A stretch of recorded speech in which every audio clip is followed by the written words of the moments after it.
Salut à tous, l'hiver est quasiment terminé, mais aujourd'hui je vais vous parler de la nouveauté qui a fait grand bruit sur cette fin d'hiver 2015-2016, à savoir la nouvelle chaussure de ski de randonnée Procline Carbon Light de la marque canadienne Arc'teryx. Il s'agit tout simplement de la première chaussure jamais produite par la marque et on a eu la chance de pouvoir la tester. Il faut dire que la marque a fait fort pour une première, avec une chaussure qui mise à fond sur la polyvalence entre les sports, ski de randonnée, alpinisme et escalade, et qui autorise une flexion à la fois verticale et latérale. Alors si on en a tant entendu parler, est-ce que pour autant le modèle est à la hauteur du buzz suscité? Alors oui, à 90% avec quelques petites réserves. Alors commençons par ce qui est le plus proche du pied, à savoir le chausson. Thermoformable, précis, léger, séchage rapide, rien à redire. Arc'teryx y a même ajouté un petit revêtement durable sous le pied pour pouvoir marcher en fait sans la coque, par exemple en refuge.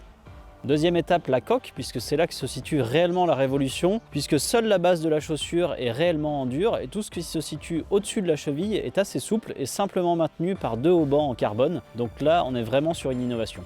On a pas mal d'éléments qui s'inspirent vraiment des chaussures d'alpinisme en fait, et ça montre que la chaussure est à mi-chemin entre alpinisme et ski de randonnée.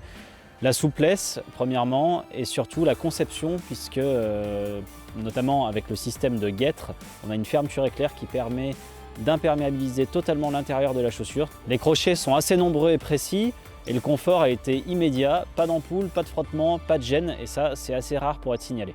Alors au pied et en statique c'est super, mais qu'est-ce que ça donne vraiment sur le terrain? Alors de manière très surprenante, c'est une super chaussure de ski en descente. On a 14 degrés de flexion vers l'avant et on a une rigidité qui est assez exceptionnelle au vu de la souplesse que l'on a en montée et qui est certainement due au carbone. C'est vraiment une bonne surprise. Deuxièmement, la souplesse et le confort en montée. Avec 75 degrés de confort en flexion, on peut quasiment basculer le pied de l'arrière vers l'avant.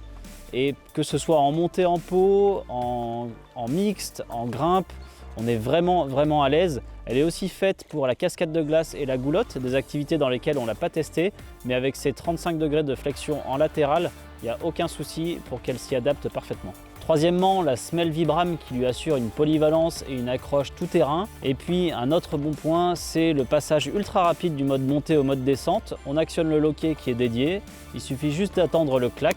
Et il faut bien s'en assurer et on est en mode descente. Et enfin, quelques petits défauts de jeunesse quand même qui seront, j'espère, vite corrigés. Les crochets qui ne sont pas forcément très intuitifs, ils sont souples, ils sont faciles à régler, mais pas forcément faciles à trouver leur fonctionnement, en tout cas pas immédiatement. Et puis la sangle principale qui a tendance à se desserrer au moment des flexions avant et arrière. Donc ça, c'est des petits défauts qui montrent qu'on est sur le premier modèle d'une marque et que tout ça devrait rentrer dans l'ordre assez rapidement. Par contre, on n'est pas du tout sur un modèle compétition, puisqu'on est à environ 1200 grammes par chaussure, ce qui la place au niveau d'une Scarpa F1 Evo par exemple. Le carbone, lui, dégage une belle rigidité et on a une impression de solidité de l'ensemble, ce qui nous donne confiance pour que cette chaussure nous accompagne pendant plusieurs années dans nos aventures en montagne.